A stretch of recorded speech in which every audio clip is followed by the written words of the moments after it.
every character that's like a top tier character for people has that one moment. What is Goten's moment that's gonna make me go, oh, he did do that shit? No! Like, okay, if I no, okay, listen. It's cooked. No! Ladies and gentlemen.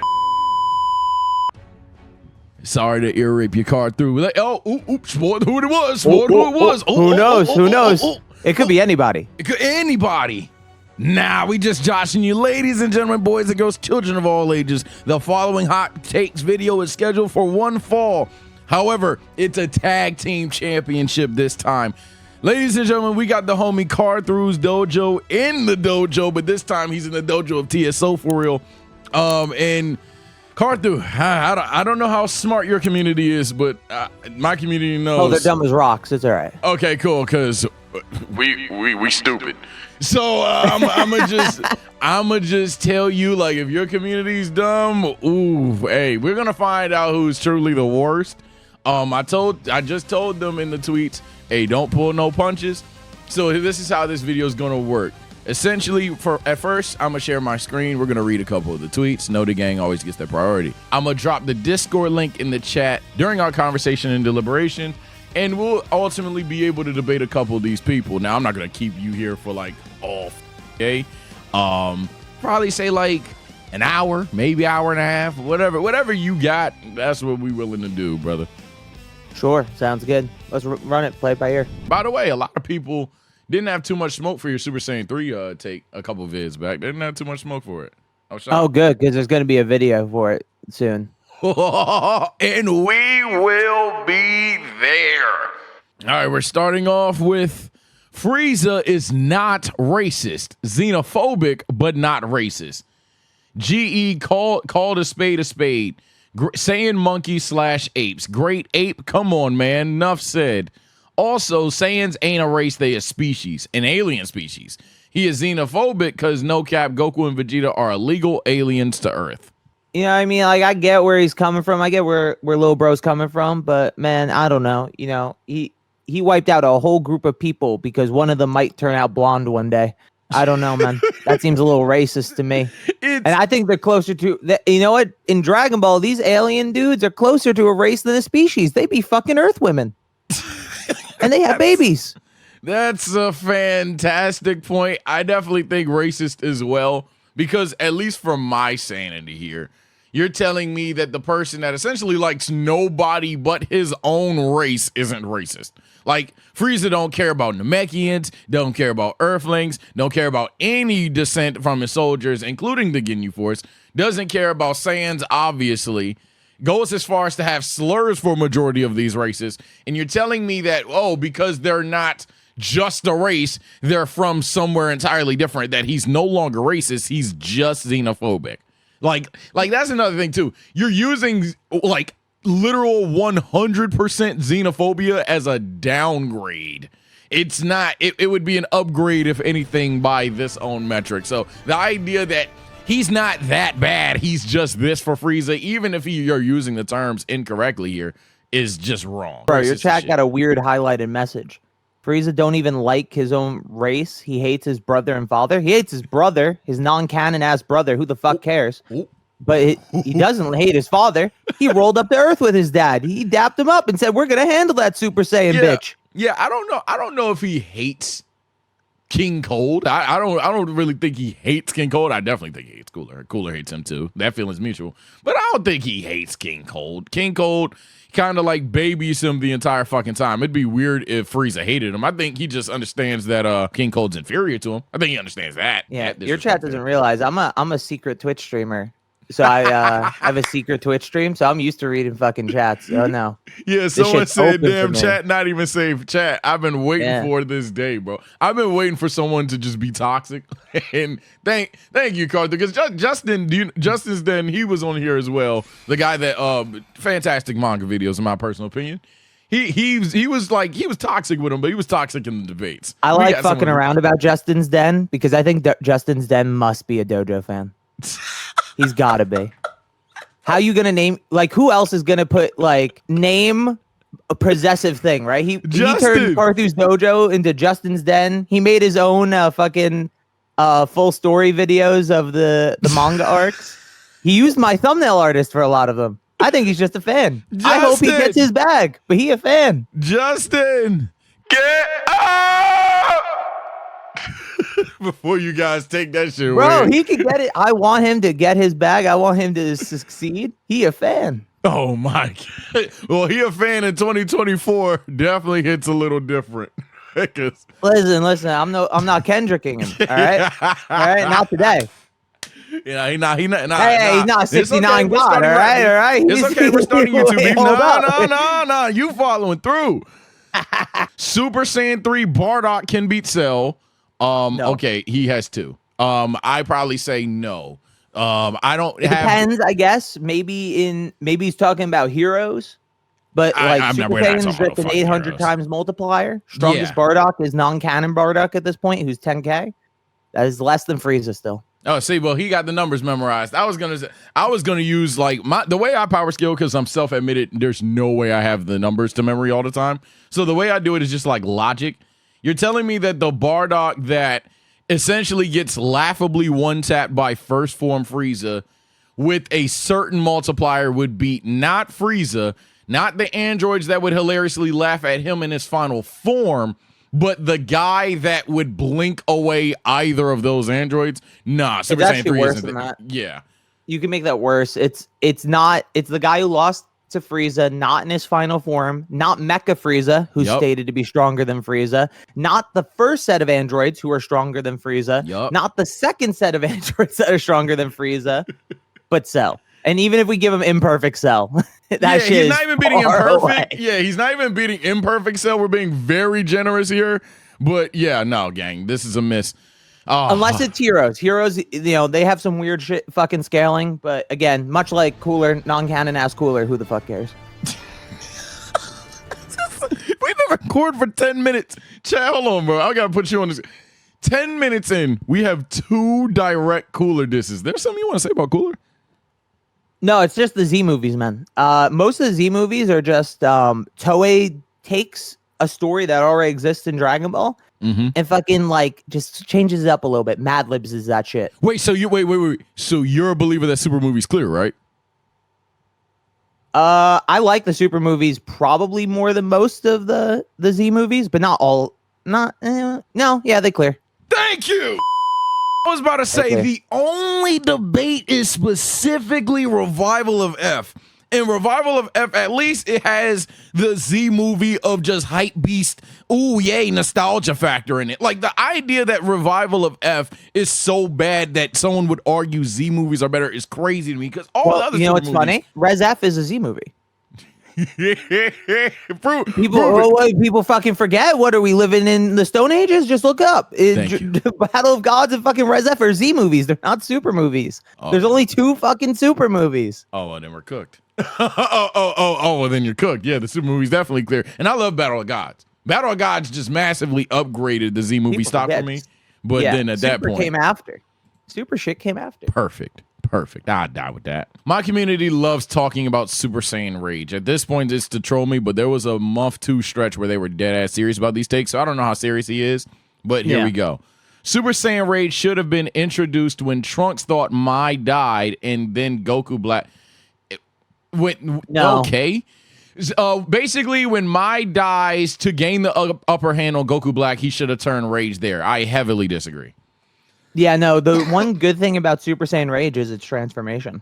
Exactly. Thank you. The idea of transformation scene is great. They just don't do anything beyond that. Yeah. The transformation scene's great. Even if you want to justify certain parts of the form, you could always do that. One, I'll admit casually, I do hate the idea of a Super Saiyan transformation being named Super Saiyan Rage for very obvious reasons. But there's ways that you could have built upon that even. Maybe even got nasty and talked about that's what Vegeta had in Battle of Gods. You could have done literally infinite things. They choose to do nothing with it. The form's stupid. But outside of all of that, the idea that you think Super Saiyan Rage's introduction is bad is like the one thing that was okay about it. Zamasu and Goku Black essentially gaslighting and just belittling Trunks in that moment kind of hit very hard to remove. No, it's great. That. Yeah, he gets called like a sinner and like told that everything's his fault in the end, and it's just like he started all this. Exactly. That shit's great. That hits. It's different, and I mean, I think this is like an issue with Gohan's Beast transformation. I don't know. Fake out deaths are great for transformation scenes. For me, my issue with Beast is and it's not really an issue with the form. I'm very much like not as mad as a lot of the community is about Beast. My thing is just, if you're gonna do nostalgia callbacks, man, you gotta be damn good, and it was just like solid. So, but seeing Piccolo get brutalized was tough. I will admit that.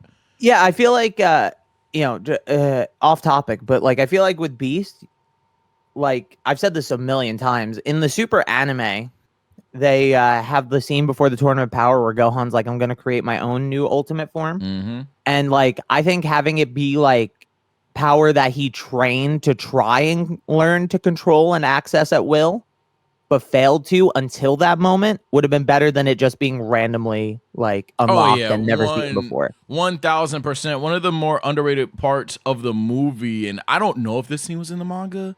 I've read the Super manga once. I reacted to it. Sure. I think that there's this one scene where Piccolo tries to like sneak Gohan, and he says, hold on now, I've been training a little bit. Then he gets snuck anyway because he's Gohan. But it would have been nice, as you've mentioned, that like he's been working on this get out of jail free card the entire time. That would have been cool. Yeah, like have the scene be Piccolo like running away from Gohan to hold down Cell Max, like Gohan, whatever you've been working on, figure it out now. We need that. You know what I mean? Yeah, and like in his desperation, he finally figures out how to do it. It's not something that, you know, comes out of nowhere. It's not like a form that, what the fuck even is it? Sort of shit. It just sort of exists, and it's like just beyond his like ability to control it, which is still reminiscent of Super Saiyan 2, especially the anime version where you see like a glimpse of Super Saiyan 2 in the time chamber. Yeah. But I think it just hits a bit different. Yep, I agree there. This take, I don't know if I'm gonna agree with this or not. So he says, and I'll show the manga panel on screen clearer. I know what it is. So. This scene in the Cell Saga is a little weird. Letting the body rest is a basic concept that even people who work out get. So the fact these two hardened warriors need to explain seems off, to be honest. I think people downplay, like, because people have this like pre-built notion, and for the most part you have a damn argument for it. So I'm not even mad at the notion that both of these guys are like one of one prodigies and shit, that they can't make any mistakes whatsoever. And I understand that it's a common mistake, but for Vegeta, for example, Vegeta's a character that's essentially until the Cell Saga, he goes from like just an evil antagonist kind of guy. I personally have the hot take that he hints at even being an anti-hero in the Saiyan arc if we get nasty with it, but he always has been a crash out, long story short.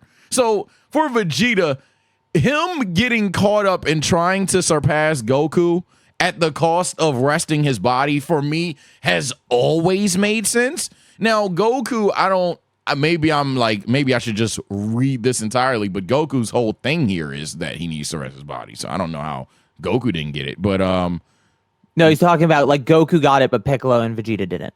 Oh, Piccolo and Vegeta. Well, I think it's a situation of desperation on their end. Definitely. Yeah, definitely. I see where you're coming from, gang. But it's a desperation factor. For Vegeta, it's very personal as well. Piccolo, you have some leniency here. Yeah, let's see the next page. He says, I got nothing against you guys in the room. Maybe point, stretch your body, torture more. And then, yeah, Goku just says he's better.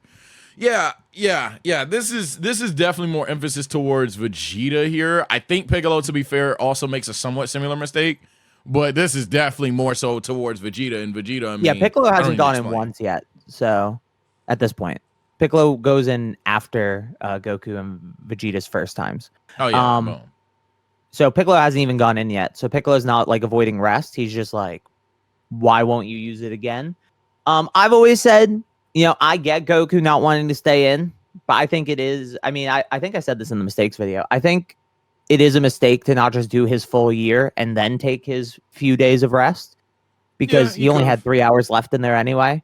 You know, and you might better solidify yourself a chance to handle Cell on your own, which was always Goku's plan. If he could handle Cell on his own, he would. If not, leave it to Gohan. But like for Vegeta, this is something people don't realize. I think a lot of anime fillers fucked people's heads. Vegeta didn't fucking train. He doesn't think about training as like a viable thing until the like end of Frieza. Like Vegeta, if you like think about Vegeta, the first time you meet this dude, he's like, you can't train to beat me.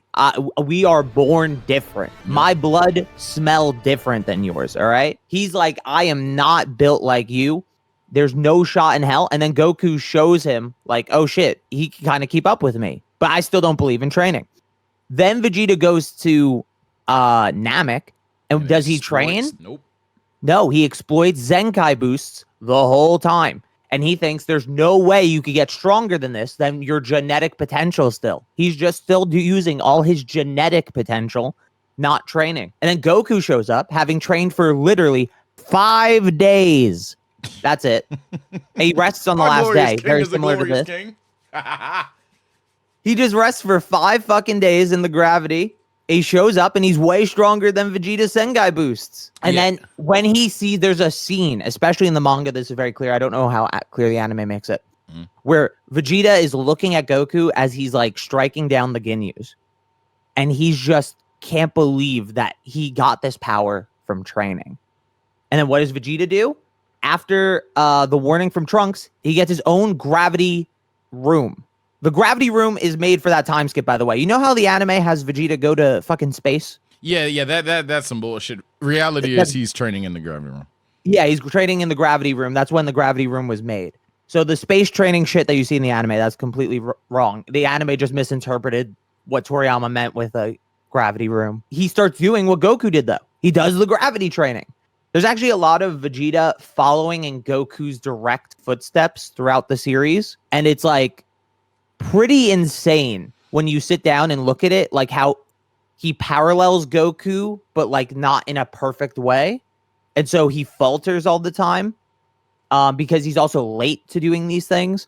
It's something I've always wanted to talk about, but I haven't actually been able to think of a good thumbnail for it. That's the only reason I haven't made it. I had a Goku video, misunderstanding Goku video go pretty nuts before I even made my anime pivot. And the reason I'm bringing that up is because I kind of talk about what you talk about, but just like use more basic terms and shit. It's a battle of nature versus nurture. It's that's all it is. That's all it is. It's essentially Vegeta.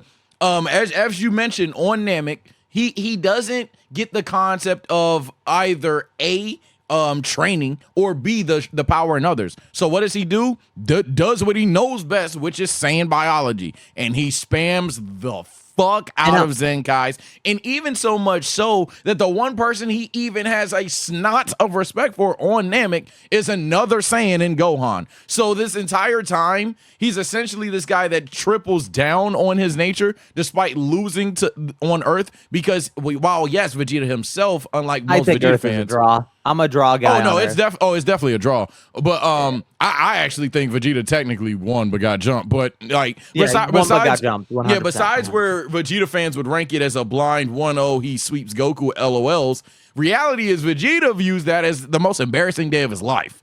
So it's like it's like the idea that this character could just constantly take the biggest L's of his life, and he's of the mindset like, I'm a triple down, is crazy as shit. So this is consistent for me for Vegeta specifically. You're right. Piccolo doesn't enter the chamber at this point in time. I don't know why I thought it was Vegeta, Trunks. Wait, what the fuck? I just had a brain fart then, because it's definitely Goku, Gohan, and him. But that's besides the point. For Vegeta, then I do have to disagree here. Now, if he's arguing that Piccolo didn't get this concept as well, I guess, but I think that's just a reach. Yeah, and just for your nature versus nurture point, I'm assuming you said this in your video, but like a big point of Goku on Namek is reconciling that both nature and nurture matter. Yep, 100%. Which is part of the reason of his training to Namek involving Zenkai boosts without him even knowing. Correct. It's a reconciliation of both his heritage and his training discipline from Earth. It's one of those weird things where like the whole point of Namek is Goku like accepts his heritage in a lot of ways, and that's why he earns the Super Saiyan form. And then all of a sudden he doesn't accept his heritage, and Vegeta has no pride in fucking granola. Mm-hmm. I don't know. Shit's Yeah, weird. yeah, To me. the, I yeah, don't the like. I don't fuck with granola. Yeah, I heard that you don't. I only read through it once on Yeah. stream, so I was very hype beast about it. I've heard Yeah, a lot of people. you get to have fun with the chat too. Yeah, Yeah, that's different. Yeah, I heard a lot of people don't like granola, so I need to reread that in my own time. I don't like the. I think more so than anything, I can accept pretty much everything else, even this like pride and heritage stuff that I think is kind of important. But like whatever you could say, the characters like forgot and then had to be reminded because it's been so long. That's fine. It really has been so long, even in series. But like I hate the Bardock shit, man.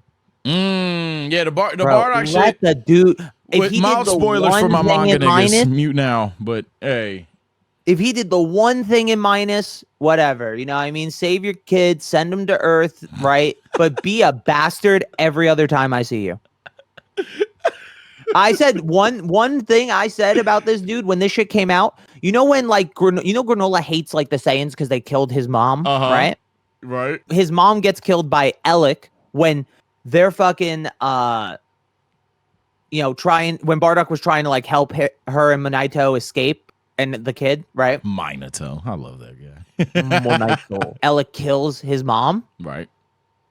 Bro, imagine how good it would be if Granola woke up in a haze and saw his mom get killed by Bardock.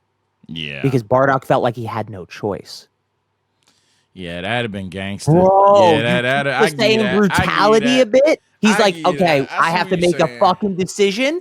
Bardock and like Granola doesn't understand it was Elec like forcing him to do it. He would have like let them go otherwise, right? Even if I don't like a nice Bardock, because that's still a nice Bardock, it still fucking hits that fucking Bardock is like still a brutal Saiyan at his core, Yeah, we might even somewhat disagree with Nice Guy Bardock because maybe I was just getting off the hype. It was pretty fucking cool, but I definitely see. I think there was more to be done with him if it was a situation of, hey, look, he's nice for Saiyan. not like he's just a nice, good Samaritan or whatever. Even Vegeta wasn't like as nice as Bardock was until like the Cell saga. Oh yeah, that's what I'm saying. Like, it took what I mean? So like long. Yeah, Bardock. I'll agree with you here. Bardock is absurdly nice. like yeah. one of one nice for like, what you could be as a Saiyan at that point in time. And people want to say like Bardock, Goku changed Bardock, right? That's the idea. Oh, the wish sucks. The wish is dumb. I always said the wish should have been a fake out, but it could technically still be because they never even show the exact wish on stream. It's on screen. It's really dumb. People are like, the idea is that Goku changes people even when he's a kid. I was like, Goku doesn't change people by existing though. He changes people usually by fighting them. Yeah. And like showing them excitement and energy in the world and shit like this. The fucking idea that he had a son before this and he's like, damn, he's an ugly little fucker. I'm gonna go wipe out a planet. he just hates Raditz. Nah. Bardock unintentionally hating Raditz, even via what he talks about. Essentially, Bardock making a wish. They're like, yeah, I hope my sons prosper. And then everybody's like, wait, you mean just live the attack? Because he doesn't. Ooh, my bad. The wish in Japanese is more like grow up well. Okay, all right. So since they're both adults when they meet, it's fine. The wish fucking blows. I think everybody agrees about that. Yeah, it deflates things a little bit. It's kind of like that. It almost set Dragon Ball up to be in that situation that Naruto's in now, where now everyone questions the whole anime. People will question if Neji was right all along and things like that because you have a in hindsight thing going on. I hate in hindsight things that kind of like defeat the journey. That's probably my one issue. Just specifically the wish, even though it does a lot for nice guy Bardock. It's just like, damn. Final thing about this wish, massive copium here. Arc ends. Monito and Granola see Goku and Vegeta off. Monito apologizes in his head to Bardock for not making his wish, but everything worked out. Flashback to Monito wishing Granola survives, which is why the Heaters let him live. And the reason I did that is because because in the scene where the wish is made, Monaito is like, Bardock has the right idea. Now, this was copium. The manga had not even close to finish. I'm about to We had say, no this idea is a Black little Frieza cope. or I anything. can't lie to you. Go ahead. But when because the way the scene is written, if you go back to the Granola manga, never cook again. What, you rather the Goku wish? Come on. The fucking you go back to the manga, you see that shit like of the scene where Bardock says like, I wish my sons will grow up well, right? And you don't see the wish Monaito makes. Where Monaito's like, right, he has the right idea. We can't be relying on wishes for everything. We have to put our faith in the next generation, right? The idea is like he didn't really wish for Bardock's wish, but he wished for something similar. Yeah. And I was like, oh, it inspired him to wish for Granola to survive. That'd be cool. I could deal with that. And then it's cold, and you but know I what the give arc you a is 5 called? out of 10. You know what the fucking arc is called? Hold up. Do you know what the arc is called? No. It's not called the Granola arc. You know what the real name of the arc No, is? I don't. I genuinely don't. Granola the Survivor. Bro, coming full circle that the Dragon Balls kept him alive? Oh shit. You gonna win some people over with that shit. I'm moving on, man. Carter about to manipulate the shit out of him.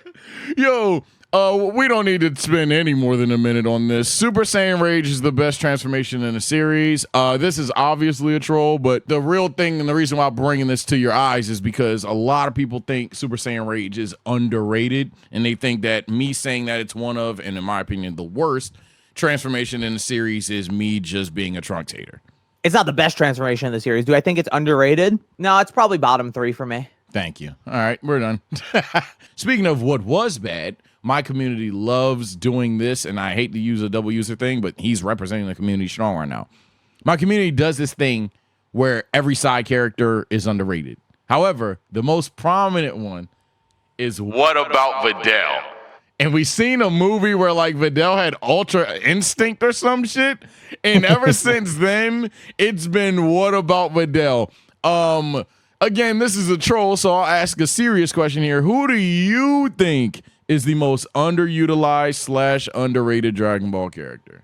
My top one is unironically. No, it's not Piccolo. Piccolo just got a movie, man. He's Piccolo's chilling. good. Piccolo's good. Piccolo's good. Piccolo's back up. This fucking Ten Shinhan, man. Ooh, me and you ain't far off. I said for me, Tien's frustrating because for the most part in original Dragon Ball, yes, he's not the strongest, but he's always been somewhat relative. So when people cry about like Yamcha, when people cry about even Krillin, I'm like, Krillin unironically is just stronger. And I believe so. Krillin unironically is just stronger. So it's just like, you got that with Krillin, but Krillin's design was never to be on par. With Tien, they even go as far as the fucking Cell Saga, or you could get nasty even in the Buu Saga. They always have Tien have this random, moment. He got that move. He got the moment to stand up to people. So the idea that like Tien simultaneously, despite that moment and move, is just like not even remotely close, it was deflating. But so I give Tien fans their grace there. However, what my chat will do, and I'm not even going to spoil names, is let's just say they'll have some characters that if you think grade 2 and 3 aren't bad because they played their role, they don't believe that every character should not be the main character at one point in time. But we'll get there when we get there. You got a question in your chat. We gotta give him a little bit of love. Is Krillin stronger than Tien? Toriyama a long time ago said in an interview that Ten Shinhan is weaker than Krillin. Yeah. But heavy caveat, it doesn't make sense. Yeah, do I like it? Toriyama Do I does like seem it? like No. he's capping. I don't think Krillin has like something that could handle a Shinki Koho. Like the Shinki Koho fucking owning semi-perfect cell, the Shinki Koho blasting away a Buu attack, and then Buu specifically having to do a way stronger attack so Ten Shinhan couldn't blast it away after that. For me, this is how I view Krillin versus Tien. And again, I'm not a power scaler, so I might say some bullshit here, but this is how I view it. You're 1,000,000% right. If this was a battle to the death, Tien has a shot because Tien has the shot. My thing is, one, so does Krillin. So then you're kind of making the situation of who catches who first. Krillin with a Destructo disc or a Solar Flare Destructo disc or a Ki Koho thing. I don't think either are tanking either attack. So this is like weirdly a 5, 6 out of 10 out. Like if they fought 10 times, one is winning 5 or 6 times. To me, it's just because like, I guess we just see more of that Krillin probably would just outsmart him. I have to go Krillin, but it's deflating that that Tien, who clearly cares about the shit more, is weaker than a fucking cop. So yeah, there's that. Yeah, I fell off Krillin once he put on that fucking uniform. There's two ways Krillin would be a cop. It's like in the worst way possible, or it's like, you know, he's like the holy good Samaritan. You would like to hope for the latter, but I see him beating the shit out of dudes. You know what I mean? Yeah, like he's not Batmaning people, but with a badge. It's like, I don't want to say it would be like the embodiment of police brutality, but he definitely has like some Batman shit going on of, hey, don't litter. And then like the dude says, hey, what are you gonna do, pipsqueak? And then he beats the shit out of him. Wait, hold up. No, not again. What are we holding up for? Yo, peep your DMs. This is for jaywalking, chat. This is Bro. But that's what I'm saying. That's Krillin though. But like, and that's what I'm saying. So like, even the joke you said earlier, they gonna take that left. I see what you mean, cause Krillin is the type like. Krillin's crazy for no reason. It's just like, yo, just arrest the guy. This guy thinks that Mystic Gohan has more, quote, aura than Teen Gohan. How do you feel about that as I'm looking for it? No. They both have aura. Don't get me wrong, but more aura? No shot. No, not at all. Hot take, they should make the missing manga arcs into movies and make them like 3 hours long instead of bringing the anime back.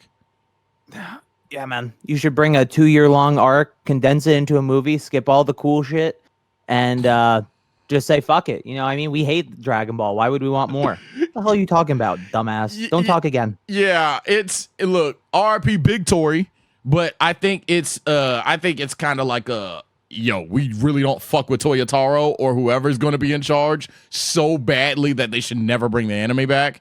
Yeah, I disagree. Well, what's crazy is you just bring the anime back with what we have already, right? The manga arcs that were already supervised by Toriyama. That's what I'm saying. Yeah, you just remake the anime there. Also, it would just they'd never do this anyway. Not to burst the bubble, it's money. They would never do this. They would make money. Well, the movies would be cheaper and probably quicker to profit, but like, you know, in terms of like long-term franchise success, probably want an anime. They would never settle for just a movie there.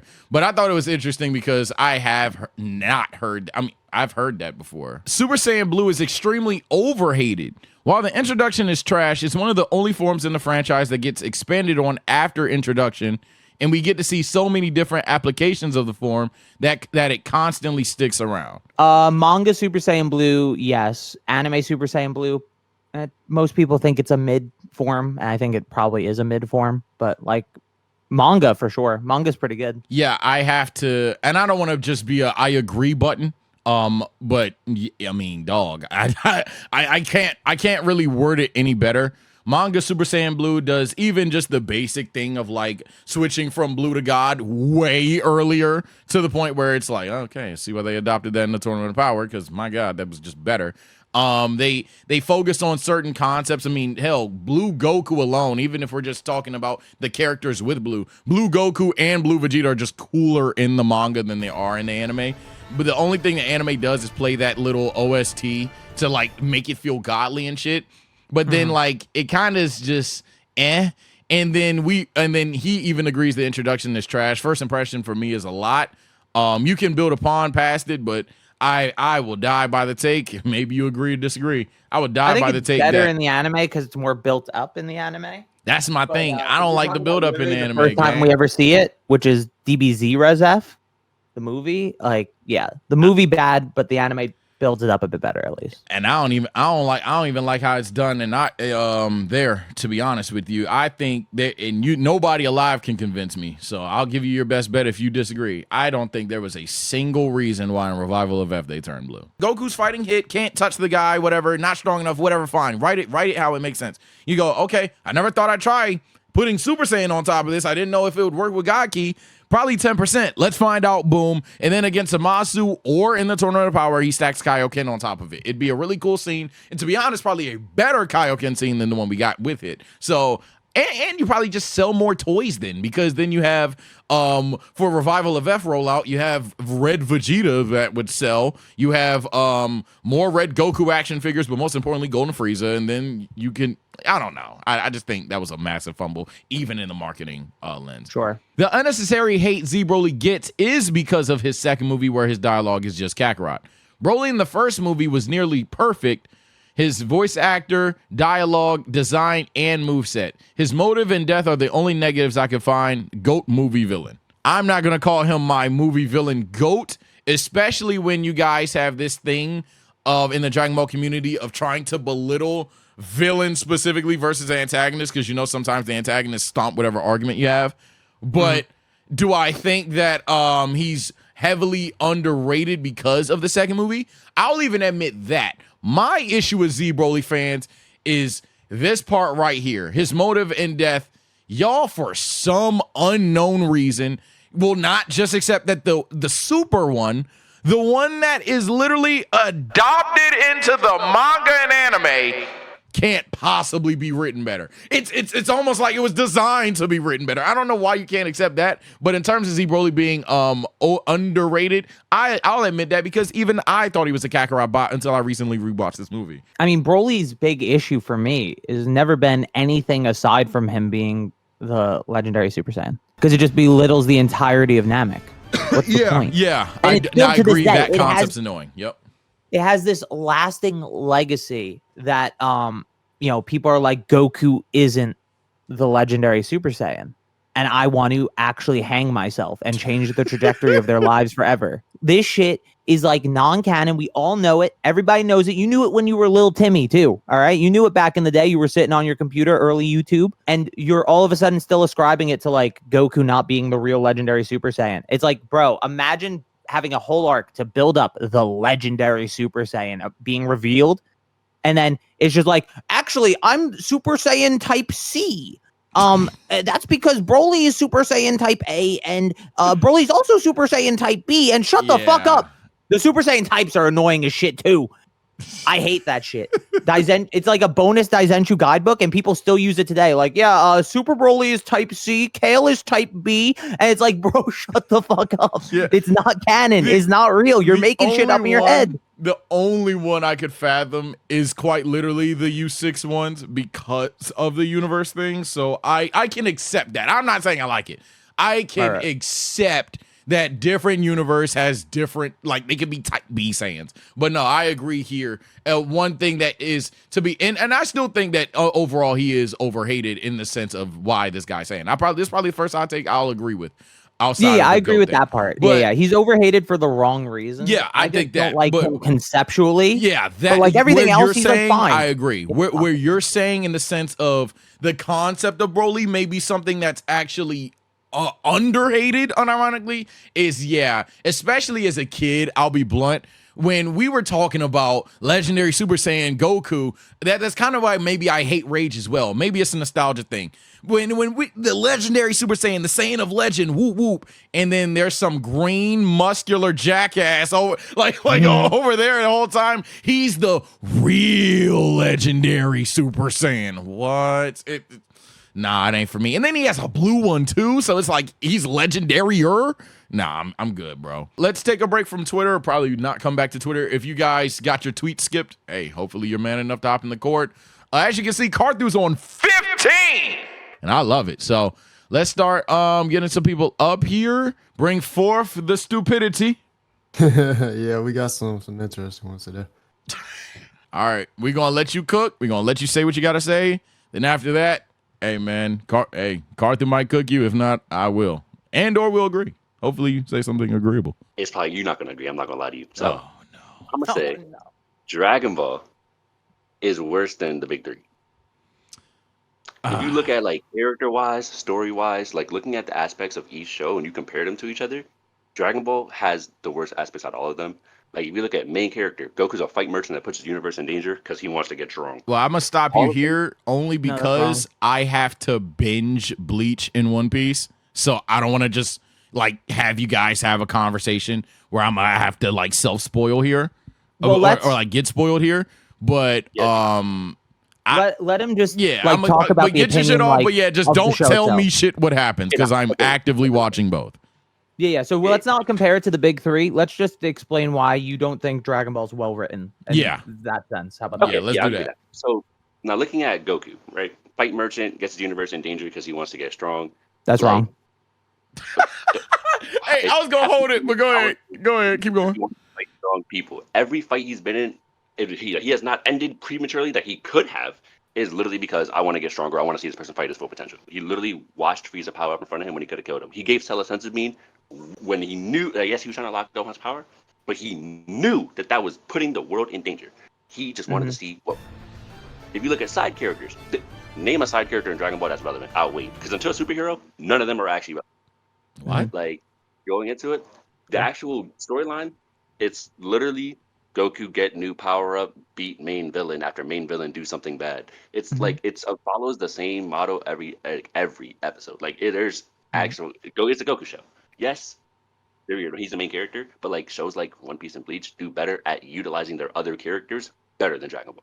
I'm gonna let you go first. You're the guest. Then after that, I definitely save some. I definitely hard disagree with that. That was crazy. I mean, like starting with side characters, I guess. I think like Dragon Ball has always had a shifting side cast, and they have been like a big emphasis and focus on a lot of things. I think like one of the prime examples is Namek. For the most part, is Goku-less. The Cell Saga flips around who's running the show for a while. Buu Saga, the protagonist shifts the entire time from Gohan to Vegeta to the kids, back to like Goku coming around, or sorry, Goku goes in there temporarily for a bit. So I think your scope here is like One Piece has a pirate crew, which I think it's seeking to do a different thing than Dragon Ball. That doesn't necessarily mean it's worse written. You're just sort of like ascribing values. And like Naruto, I think very famously also has like a side cast fall off, but in a way that Dragon Ball almost doesn't, because Dragon Ball's sidecast fall off is almost kind of expected to some degree, because it did always have a sort of shifting sidecast from the very beginning to the end. But like Naruto, right, puts a big emphasis on its sidecast and the other teams and stuff, especially in part 1, and a little bit during the Kakazu? No, not Kakazu, the immortal guy, the Hidan fight. And then they sort of like mellow into the background, or meld into the background into like these like they lose their aspects to it. I mean, especially if you add Boruto into that, it gets worse. The manga Boruto is worse, but I'm assuming we're not including Boruto. Yeah. Yeah. So like for at least the side character point, just starting there, because I think going point by point with this is probably the best way to handle it. I think Dragon Ball just seeks to do something different, but when it can utilize its cast, it does. And I think, you know, anybody who's watched a lot of the show sort of understands that. Yeah. Even the initial tournaments, right? The first 3 tournaments of Dragon Ball itself proper are basically a side character showcase. And that's where I want to tag in here, because is side character utilization, to you guys that say this, killing the main antagonist of the arc? Because at that point, I'm sorry to tell you, you just should never watch a fucking shonen like ever. But most importantly, even Dragon Ball does that in a comparison to like a Naruto or anything like that. The only difference is Naruto will have other characters have their arc as well, but Dragon Ball has done that several times, whether the side character is the quite literal antagonist them damn selves. So none of this just really cooks for me, but if we're talking just specifically side characters before we get to your overall point, the side character argument to me,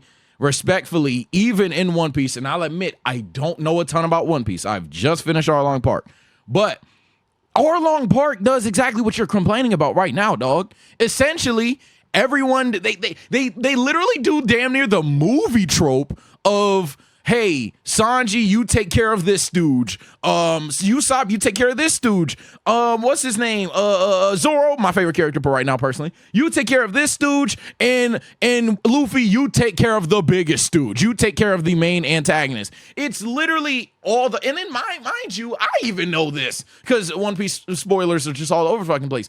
Zoro's always gonna fight the nigga with the sword. So it's not even like this thing where you can say, yo, side characters don't ever get their moments, and then on top of that, side characters getting, I don't know, a fucking movie. I know that's the low hanging fruit here, but I am gonna address that. We're gonna talk about a side character fandom. But then let alone you don't think side characters were relevant. That's the worst part. You're not even just arguing that the big three ones were better. You go on to say they're not relevant. So you think the side characters of the Sand Saga aren't relevant? Do you understand that if literally any single fighter from the Sand Saga, except maybe Chaozu, is gone, they die. Like, they 100% lose. Like, every side character was needed there. Do you understand that if Piccolo doesn't touch down, if Vegeta doesn't power up, again, they die. Like it's just a fact of life. So time in and time out, this side character aren't relevant. Even Gohan's thing. In Gohan, the guy that turns into fucking Spider-Man, to me, if you ask me, on how he just, like, at any point in time was made to be this guy who pub stomps the big bad via reaction. Even he gets side character assistance from Vegeta. So it's like, where do you see this side characters aren't relevant thing? That's what I really want to know. What do you mean? So looking at like OG Dragon Ball and then like Z, most of Z does a good job of semi-utilizing their cast. Like, it's, you know, for example, without Krillin and Gohan, Vegeta wins. Like, yes, there are instances where their side characters are utilized. But like, even like the model for One Piece, like you were saying, where it's like, you fight this goon, you fight this goon, you fight this goon, I fight the main bad. That to me showcases more of what a character can do than like, so let's look at the Tournament of Power. They had ample opportunity. Whoa. No. Wait, hold up. No, we're not talking about Super. I'm not, unless you want me to talk about Boruto. Fair enough. I'll give it to you. That is crazy. He said, "Whoa, if you're bringing Super, I'm bringing Boruto." Yeah, okay. I like Boruto too, but I could put most of these flaws onto Boruto's manga, especially so quick. I don't even know if I agree with that standard, but that's hilarious, and I'm rolling with it. Go ahead. All right, so at least for real quick, at least for Boruto, it came out pretty close to Naruto ending, pretty much basically when it ended. That's true. Dragon Ball Super came out like 30 years later, 20 years later. Yeah, that's true. Right. But so like, okay, so like even looking at the Buu Saga, right? The beginning of it is supposed to start with Gohan as the main character. The fans did not like that, so immediately. No, that's wrong. You're just misinformed. Gohan became not the main character because Toriyama didn't feel like he could write him as the main character. Yep. This is stated in That's an a fact. interview. You can look it up. Yeah, I've actually looked that up as well, gang, and I'm not usually the researcher, man, but that's an objective fact. Yes, you're correct. So, but even then, right? The focus, yes, it does. You know, for temporarily, we get the Goten and Trunks training. Like, there is a lot of moments where side characters start to do things, and then it goes nowhere because ultimately it still falls back on Goku. So does it? No, hold up. Wait. What? Sage, I need this. Sage, I need this. Sage, I need this. Go ahead, bro. What's the ending of the Buu Saga to you? Is it just Goku launching a key attack? Oh, fair bomb. Okay, Goku. Okay, so you understand then that it's Vegeta's plan, it's Mr. Satan's clout, weirdly, and Goku's ability to gather the key that come together to ultimately save the day. The whole ending of the Buu Saga is teamwork and that we can't do this alone. What a crazy take to say the ending of the Buu Saga is just a Goku win. It's like you skipped to the last page and just saw Goku did the attack. Oh, my bad, because he turned Super Saiyan. But no, bro, the whole thing about and the when Buu he turned Saga Super is the power Saiyan, and what the did he strength in say others. right before? What does he say right before he turned Super Saiyan? Thank you, Dragon Balls, because the series is coming to a fucking end, and it's like a fourth wall break, sort of, right? It's a sort of wink and nudge to the audience. Thank you, Dragon Ball, the series. Thank you, Dragon Balls, for healing me. And that's even Purunga getting involved. Yeah, you have Purunga, Dende, Hercule. Getting involved. It's Vegeta. King Kai gets involved. It's Vegeta's fucking idea. Everyone's involved in the ending of the Buu Saga. That's like the worst saga you could have chose. King Kai gets involved by literally connecting everybody's minds together because Supreme Kai can't. They get King Kai and Barunga involved, and you're telling me the side characters aren't involved in this shit? Nah, Let man. alone, I think you're just like, where's before. Krillin? But like, Krillin doesn't always need to be around. Oh my god, being a cop. It's like, He's like, he was filling out the application at that point. Okay, all right, he wasn't there yet. We ain't gonna talk about Krill, but no, that's what I'm saying. And even like, and we're bailing you, and I'm about to bail you out talking about not the ending because you really do need to die on that ending of the Buu saga being the crux. But like, even before that, I've always decided, I've always called, you're good. I've always called Goku the troll of the Buu saga because Goku is literally looking for this next guy to be the main character. So therefore, or like this successor to him. So therefore, everyone else is routinely getting screen time in the Buu saga. But actually, that's kind of my point, though. Is like the whole point of the Buu saga was supposed to be him like finding a successor, and then they never play on that again because Goku comes back and he just becomes main character again. So like that doesn't. But again, the end doesn't justify the mean. That doesn't mean the characters weren't relevant. That is a ridiculous take, especially given the conclusion of the arc means no, everyone's relevant. Goku, your strength is the powers of others. Your strength is literally, like I always tell you guys, if there's a character that y'all let slide on this power of friendship trope, it's fucking Goku. I love Goku to death. This is my favorite character, not of anime, but just of all time. But Goku's whole thing is his strength. It comes from other people. You're right. But I don't know. Is the way I look at it is because it was supposed to be a narrative shift more away from Goku. And then they end up switching it whether it's because Toriyama couldn't write Gohan as a main character or not. Like they set it up to be successors, next generation. You're dying on a hill that don't even. You're dying on something that's not even supposed to be there though. Why do you get this narrative shift that it's supposed to be like the arc was designed to get rid of Goku? The arc is designed for Goku to essentially look for this for the younger generation. Hence why Goku, like, of all the people that Goku says, maybe it could be Gohan, maybe it could be Goten and Trunks, he looks off Vegeta because Goku, yes, you're correct, is looking for, like, this next generation guy. However, the idea that the narrative behind the Buu saga is Goku trying to say, yeah, I'm not main character anymore, and thinking that's wasted is an irresponsible thing. And two, and most importantly, even by your standards, he finds that in Oob. So at no point in time is this idea that Goku just, oh man, he, for the wrestling fans out there, he just Goku Hogan's. He just, hey man, nobody else is him, so I guess I gotta be him. No, the entire arc is about Goku looking for this next generation successor. He ends up finding that in Oob, but even prior to that, he realizes that his own strength comes from others, and not everyone has to be like him, and that's fine. I don't know how you reach, of all arcs, again, please choose a different arc.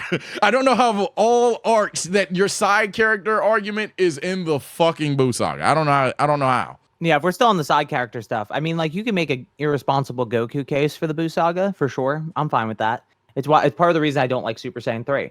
I think Super Saiyan 3's reveal it isn't foreshadowed at all. Toriyama didn't think about it until he wrote the chapter that it's revealed in, basically. And it causes a lot of issues where, like, Goku could have handled things earlier, and he's not very mature, even though he's acting mature all up to that point. I will explain this in the Super Saiyan 3 video.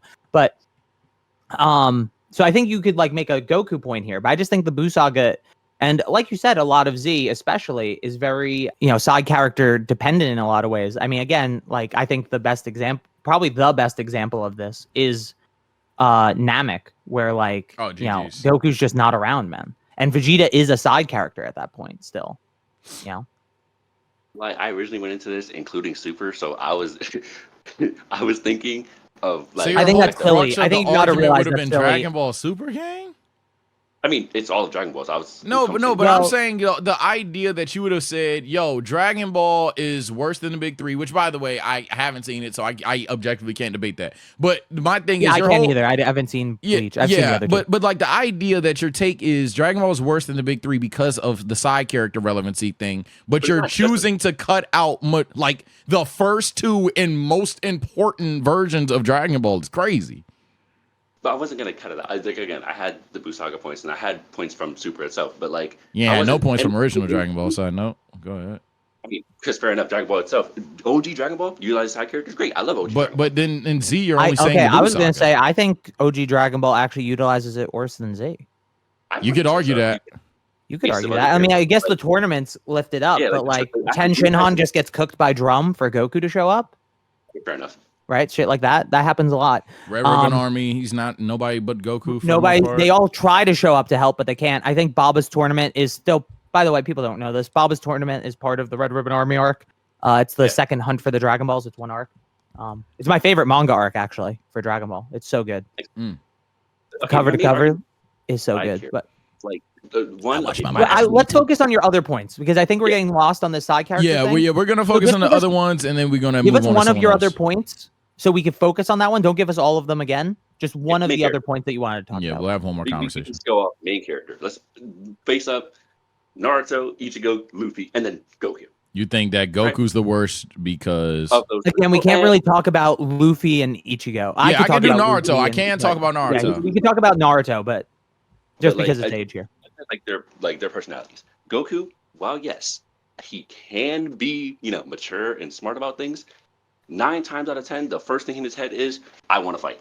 I want to throw hands. I want to crash out. When was the like- last time you read the original manga for Dragon Ball?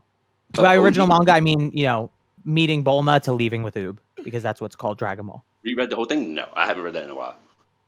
Okay. Like, When does read- Goku do that in Not Super? The Buu Saga itself is a perfect example. He's completely irresponsible. He could have ended that arc, but instead decided, I want to find a new successor, so we're going to leave it to children. Sure. I think there's an argument to be made there, though, right? So I agree. I think that's irresponsible. But I think the argument to be made is that Goku knows this is his last day on Earth. He has no shot in hell of ever coming back, and he finally realizes after the Cell Saga that threats still can come to Earth, even with him dead, if they're not directly coming after him. Wait, So he realizes he needs someone to be there to be the protector of Earth, and he figures leaving it to the kids might be better. Also, when Super Saiyan 3 is first introduced, Goku's actually unsure if he could have killed Buu. This is retconned later on to being he thinks he could have beat Buu. You got to understand with a lot of context of the Buu saga. I think like all the last arcs of a lot of shonen have this issue. I think people have issues with Naruto's war arc for a lot of reasons. Fairly, I would say, as someone who read it as it came out. I was in college when Naruto and Sasuke threw hands for the Them final time. dumbass side character fights. Side but- note, the worst fights I've ever seen. Go ahead. But like for the war arc, right? Like you could tell in the final arc of a series that an author is getting burnt out on the series. That they really want to wrap it up. And you could tell in the Buu saga that Toriyama is burnt out on Dragon Ball. I agree. That's stupid. But I think college, damn. isolating it to just that, I think like some people who analyze Dragon Ball like Goku's Goku's ability to say like is more worth it for them to handle it than for me to handle it. They see it as like a pseudo maturity, and like him being responsible that he can't like sit there and fight Buu the whole time because he has to finish teaching the kids fusion. Because if he goes to the afterlife and Piccolo doesn't fully know fusion, who's going to teach it to them? And then they're really screwed if he fails to beat Buu at that point. He's only confident he could beat Buu later, which you could argue is from him watching how Buu fights and how strong Buu is and learning about him more. But yeah, I mean, like, I don't think it's like a completely easy scene. I think your Senzu Bean argument probably is like closer to reality there, but it's less that he wants a strong opponent, right? Because he's not fighting Cell. He just gave up against Cell, actually. The reason he gives Cell the Senzu Bean is to make sure Cell has the ability to unlock Gohan's power. It's really just that simple. He has so much faith in his son and his ability to win that he's giving Cell the Senzu Bean to help push Gohan. And also because Goku is like the symbol of purity in the series, he wants to have a fair fight. I could talk about Luffy, but Luffy is a reckless idiot sometimes, and you have to admit Sometimes Poorly. even I've seen Luffy be a dumbass, and I'm not even at an episode on it. Luffy they design things about but it's Luffy. They like certain storylines are pushed and only troubling moments happen because oh shit, the main character is fucking Luffy. like as someone in chat said, he's the glorious dumbass. So irresponsibility again, I can't speak on so much because maybe Luffy turns into motherfucking Itachi level of IQ later in the Spoiler series. now. Yeah, mild spoiler, hell no, right? But like ultimately, irresponsibility in Luffy, he's out. So that's one. With Naruto, hey man, look, I understand Kid Goku is a naive, learning about the world kid, but the guy that was nicknamed the #1 hyperactive knuckleheaded ninja was not the guy that's responsible, gang. I don't know how to tell you that.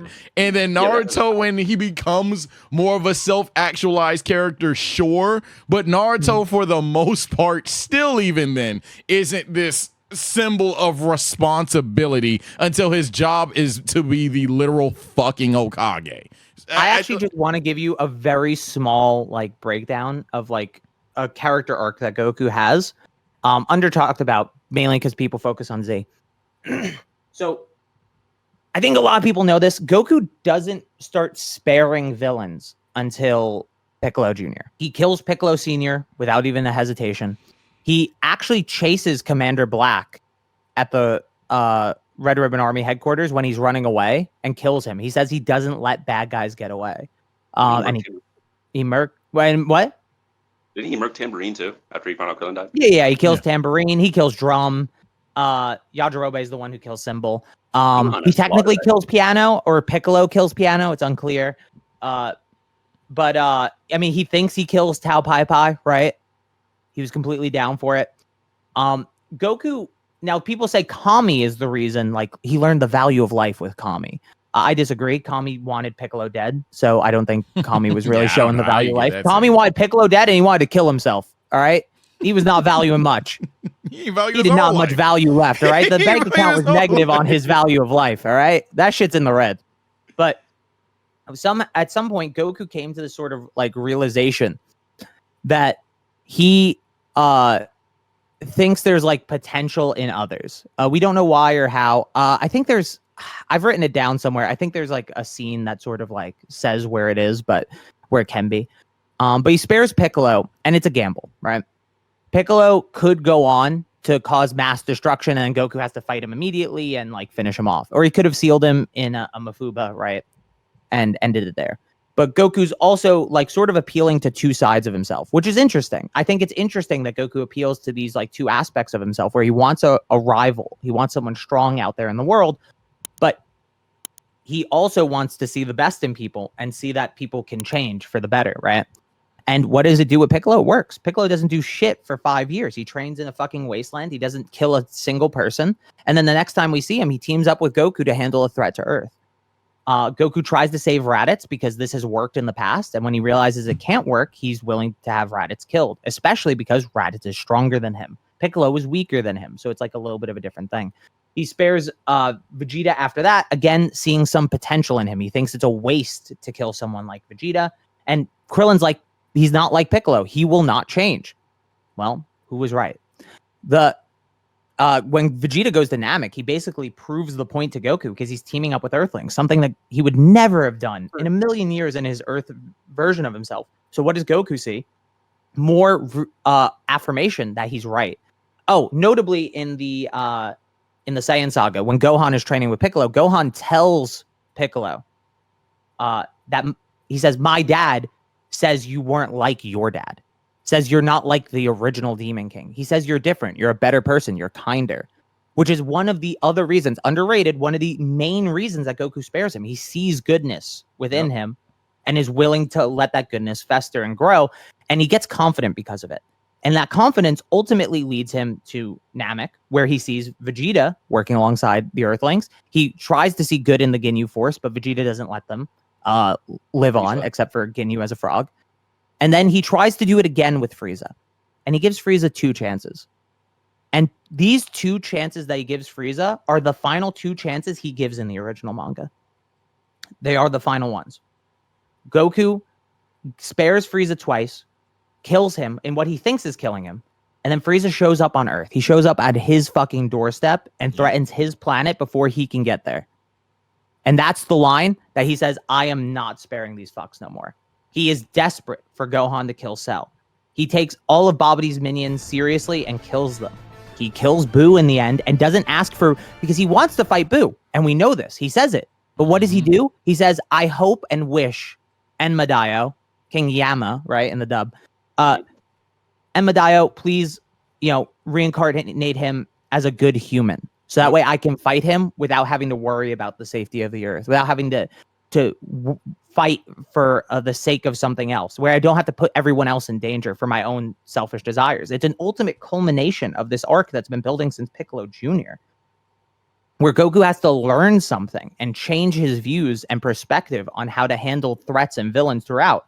But it's so easy to pick and choose moments within this one character arc and say, oh, well, he made a dumb decision there. Yes, but if he doesn't make the dumb decision, you don't have the character arc. Right? If Vegeta didn't make dumb decisions, you don't have a Vegeta character arc. I think most people are smart enough to see the basic ass character arc that Vegeta has. It's just that Goku starts in original Dragon Ball, and you don't really see it fleshed fully out until the end of the series. Yeah. Furthermore, just because we want to get someone else up here, gang, and I'll debate you a different day. But I'll just say that, furthermore, I would also just say that, and Carthu kind of hinted at it, that just because the character has flaws and or makes mistakes doesn't rule him out as a character that is still better than somebody. If anything, I actually like characters to make the mistake and develop as individuals rather than this essential, hey, I'm Mr. Perfect ass character. I never looked at it in that manner. It makes more sense. Oh, all right, but yeah, we got to get someone up here. I got you. Appreciate your time, Zay. We gonna get like 2-3 other people in there though. Yo, Eric, what's going on, man? Yo, what's going on? So my hot take is that Super Saiyan Blue is the most overhated form in Super. I think we just read your tweet. This shit, don't we? Yeah, I'm about to say. I think we just we're running this read your back. tweet. We did this shit as a tweet. All right, we'll speed run Yeah, we'll speed run this one. Go ahead. Yeah, I'll do this real quick. So, actually, I'll elaborate on it more. So, basically, I feel like people like hate on it so much, but it gets like fully fleshed out in a lot of ways throughout Super. We get to see like it being applied to like Kaioken. We get to see it mastered in the manga. Vegeta comes up with evolution, and it gets plenty of screen time. And I really like kind of think it's stupid how people like shit on it mostly because of its trash introduction. Like, despite the fact that we get to see so much of it, and people want to see like so much of other transformations, when Blue is also a pretty cool, pretty fleshed out form. On this. You know. For me, I'll go first this time. For me, long story short, I think we read your tweet, so we're not gonna spend too much time. But manga, I damn near agree with you. I think the manga does a way better job. Maybe the introduction itself. I haven't read the There is no introduction in the manga. Okay, so there's none. Sorry. So yeah, manga wise, outside of the introduction, which I don't think could have been much better anyway. Sure, I don't have necessarily the biggest issue. The anime counterpart, however, dog, I'm not gonna lie, Blue is dangerously unnecessary as an introduction, and then later on, it kind of like I see what you're going for. But I don't think screen time equates to something being good. For the most part, Blue is kind of just like, of all the Dragon Ball forms that a casual viewer could come in here, and I'm not saying I'm not a casual. Some of y'all hate my takes.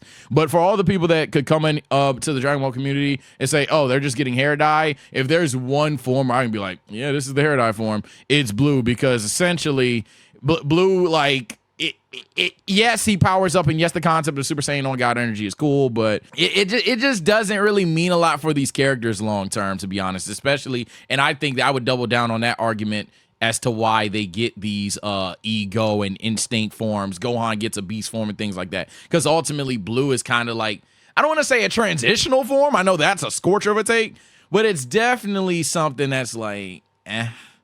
Well, no, it's past its time. I think that's I think it's had its time. Blue has been like the main form for what, 4 arcs or something? Yeah, like it's a long time. 3-4. So I think it's like time for it to make its way out. I think, like he said, manga Blue is good. I think using Blue Evolution is not something you're allowed to do to hype up original Blue. Yeah, like there's specifically different things. I mean, it's basically like Blue's grade 2 anyway. I do not, and I Yeah, but I think heard grade that 2 take, we but treat as a separate transformation, right? That's the yeah, point. and I also just side note, whether you call it blue grade 2, blue evolution, I do not like that at all. I hate when Dragon Ball Super does that. Hey, for my original Dragon Ball viewers, check this out. I hate that shit so much, bro. Yeah, I think Blue Evolution will work better for me, especially anime wise. I think the manga sort of just rushes into it.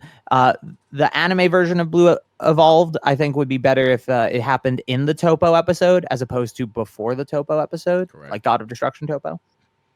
Make it come from his ideals and stuff. Instead, he just gets a power up in Blue Evolution from his ideals. Kind of feels like we could have just skipped the line on that. But yeah, I'm fine with Blue. I think most people, not many people actually hate Blue. Most people just think Blue is not a top tier form, and I would agree with that. It's not my top 5, top 3. Or Yeah, anything, not even close. Despite the screen time, if you're it's saying in the middle of the that, pack. Yeah, if you're saying that, we disagree with you. But I guess to close this out, gang, if people are saying it's mid, I agree that people overuse the fuck out of the word mid to basically mean bad. However, yeah, I don't know why they mean bad. Mid just means average. Yeah, mid means average. However, my boy Eric, yeah, it's. I think you would even say it's like a middle tier form. Yeah, the reason mid is people don't even realize it's your top what? It's not in my top 3. Oh, okay. You said it yeah. No. I'm not gonna go that far. Okay. Cool. Yeah. Listen. When people call something mid to me, right? This is what I hear. It's average, so it's not exciting. Yeah. That's it. That's why it's an insult. It's average and not exciting because of it's average. You know what I mean? Yeah. Super Saiyan 4. Super Saiyan God. I like Super Saiyan God. I do love Super Saiyan. Ultra Instinct. You know what I mean? Like this shit goes crazy sometimes. Super Saiyan 4 is mid, but I mean we can get that on another day. Well, yeah, we'll do that a different day. But appreciate you, man. The only reason we're not having a long time because we read your take already. GT fans, comment below. Right here. What's going on, my boy? So my take is essentially that Super Saiyan 3 is massively underrated. Honestly, on par with Super Saiyan 1 and 2 narratively. Whoa. Time. I'm sorry. Yep. I'm going to let you continue. Yep. But I have to get this interaction. The fuck? All right, go ahead. Sage, I told you interesting. I told you. Whoa, what? Okay, go ahead. Right. Floor is yours. And is arguably even better than them as a plot device in terms of like how they relatively play into their respective arc. You gotta That's explain why take. you're not just sitting on that. Why? I gotta tap this one first. Yeah. First off, it's not even like the most like unexpected form. I think It's so unexpected. Because Are like you there's trolling us? in the past there's already like the unmastered variant of Super Saiyan. There's the mastered variant of Super Saiyan. They can even use a 100% full power mode. There's grade 1, there's grade 2, there's grade 3. So when there's a Super Saiyan 1, Super Saiyan 2, Oh my fucking god. likely there would be a third level in this. Super Saiyan 3 is technically grade 5, right? Yeah, I'm Well, about to yeah. say. Well, yeah, I Super know, I know. Saiyan 2 wasn't named until the Buu Saga. It used to be called grade 4. Yeah, 4. I'm aware. Sorry, grade 5. Super Saiyan Blue. Super Saiyan, Super Saiyan 3 is was grade 6. We got you. Yeah. Yeah, I'm aware, but I just know that in the story, Goku had considered this form to be Super Saiyan 2 as the true successor to Super Saiyan 1, the like To mastered Super Saiyan. It's the true Yeah. successor to mastered Super Saiyan. Yeah, Because yeah, Super exactly. Saiyan 1 is just sort of stuck as mastered Super Saiyan. Yeah, now, so you after can train it. can just like look at them as unmastered, mastered, 100% mode, grade 1, grade 2, grade 3, Super Saiyan 1. All right, got Super you. Saiyan- All right, we got it. Go. Yeah. So, to go on that, I'm not really even gonna touch the whole like it didn't need to be a form thing because you could kind of do that with like Super Saiyan 2 and the Cell arc with the whole like mastered Super Saiyan thing that we kind of just went over. So I don't even know what you mean by that, but sure, keep going. Yeah, I'm about to say. Okay. Just explain why you think the form's peak. biggest point is it's pretty much a subversive to the trope of like how the Super Saiyan forms are typically used and unlocked. First thing being that this form is the one that's actually truly known about and actually tapped into before it's even debuted in the story. I don't really think it comes out of nowhere. The only like potential bad part I see about it is that it could make Goku more of a liar since he was supposed to fight Vegeta. I'm confused what you're saying about it coming from somewhere. Can you elaborate on that? It's a form that's been like truly known about in universe by Goku before we as the audience were privy to it and before we saw it. And that makes Sure. it better explained. No, it's part of like what makes Super Saiyan 3 like subversive compared to the other two forms. Okay. Whereas Okay. the other two forms were unknown about, but they were unlocked and Sure. it was like reached.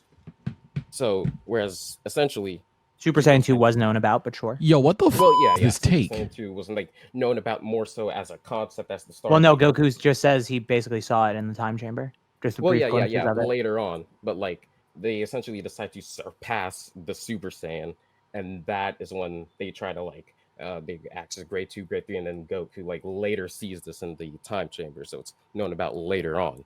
Sure.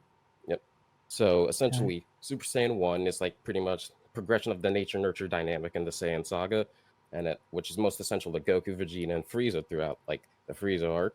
And then there's Super Saiyan 2, which is more about the balance of power. And then Super Saiyan 3 is kind of the grand finale to all of that, and is the final that is like pretty much emblematic of the character flaws of the Saiyans in the Buu arc, as well as like is pretty much just the final lesson that really caps it off, since Goku only really half learned the lessons he was supposed to by the end of the Cell arc. All right, can I tap in now? Yeah, I'm about to say Yep. it. Just Yeah. All right, Man. let's start with the first one. All right. So I think forms, when you rate forms, they are intrinsically tied to the story that introduces them and the characters that introduce them. They have to be. There's no way to sort of separate these ideas. So Goku going through the entire beginning of the Buu saga, saying, "I'm as strong as Vegeta. I can't handle Vegeta on my own. I am equal to Vegeta." Literally, only a couple of chapters before, he's lying to Krillin and Piccolo, saying, "There's no way I could beat Buu. I'm equal to Vegeta." And then Super Saiyan 3 is revealed. It actively makes Goku really a big liar and a really big risk taker unnecessarily, and pivots from this character that was taking the threat of Buu very seriously, willing to sacrifice his one day on Earth to protect the Earth and do whatever it takes, according to him, to stop Buu's resurrection, to one that is willing to take risks and all of a sudden has a Super Saiyan transformation in his back pocket that could have stopped everything from happening. I think very importantly, there is literally no foreshadowing for this fucking form. Yeah, I don't know. Zero, zilch, nada. And that comes from the fact that Goku's lying all the times in retrospect. It just gets so fucked up that Goku is such a liar that it actually creates like anti-foreshadowing. I'm not kidding. I think of Super Saiyan 3 also as regression. It's definitely regression. And it's regression in the fact that would a Goku in the Cell Saga, who said grade 2 and grade 3 are terrible, we should focus on Super Saiyan 1 and master that form, power ourselves up in that form. Let's not do a form that sacrifices something for power, because he even talks about the inefficiency of the forms, because grade 2 is not slower, but it's inefficient. It uses too much energy. You can't sustain it for so long. So would a Goku that said all of that in the Cell Saga go into 7 years of training to learn a form that is inefficient for the sake of power? It doesn't feel like this is the same guy, because Goku didn't need to learn the lesson in the Cell Saga. It was Vegeta and Trunks that learned that lesson, but it was Goku who understood it from the get-go. It was Goku who, the minute he unlocked grade 2 and 3, snaps into, okay, we're never using that again. He uses those forms all of one time, and it's the first time he ever unlocks them. Yeah, Carthu's talking about something that could be seen as Goku's character regression here. Yeah. And that's a hot take to the community, but I've already told him I don't necessarily disagree with them here. However, if that's too shocking for you, and I don't mean to shotgun you with this marginal pivot here, but at no point in time, I'm sorry, is a surprise because nobody but Goku knows about it better than the unbelievably a 5-year-old can interpret foreshadowing that's done for Super Saiyan 1. And then if you like hidden surprises, ladies and gentlemen, Super Saiyan 2, which yes is foreshadowed as well heavily, but again, the idea that either of those aren't better built up transformations than 3 simply because of shock value, I would just think it's just like a Look, things are the way we enjoy entertainment is subjective at the end of the day, but I think that's just the wrong way to read. Yeah. I don't know let me what to just say. quickly- I think that's just literally like a wrong way to read things, and I know that sounds like very narcissistic, but dog, there is no way just a random shock value transformation is better built up because it's more shocking. That no way. Let me quickly just tap into a comment I see in the chat from Arachno DTV. Okay. The difference between grade 2 and Super Saiyan 3 is grade 2 was slow and inefficient. That's wrong. Grade 2 was not stated to be slower. That is wrong. Grade 3 is slower. But Okay, Goku correct. says grade 2 and grade 3 are inefficient. Yep. So he directly calls it inefficient. He doesn't call grade 2 slow. So he's talking about not sacrificing power for inefficiency. You're just misremembering. But like for me, there's like so many issues with Super Saiyan 3. Like you talked about it a little bit, right? So Super Saiyan 1 gets the foreshadowing that's very, very obvious, right? Of like people talking about the Super Saiyan form. But there's always this sort of like doubt in your mind of who's actually going to become the Super Saiyan, because Ginyu and Vegeta and others are saying that you have to be this heartless monster to actually unlock this form. You can't be the Super Saiyan if you're pure of heart, right? And it's their fundamental misunderstanding of the transformation that leads to Goku actually surprisingly getting the form, but also not, because it's foreshadowed. With the Cell Saga, I think you could argue it's even more of a surprise that Super Saiyan 2 exists because of Goku settling into this like initial form that empowering up the original Super Saiyan as his answer to surpassing the Super Saiyan wall. Something that's built up as early as before the androids even appear, like before the 3-year time skip. Vegeta says something about like, I will go beyond the Super Saiyan, but eventually he just comes back as a regular Super Saiyan for now. So the arc is building up to like surpassing the Super Saiyan wall. And what does it mean to surpass the Super Saiyan wall? And you're made to believe it's grade 4. And then Super Saiyan 2 happens, which is a surprise. And I think that's a better way to do a surprising form, right? To subvert our expectations than to just have Goku basically be a liar.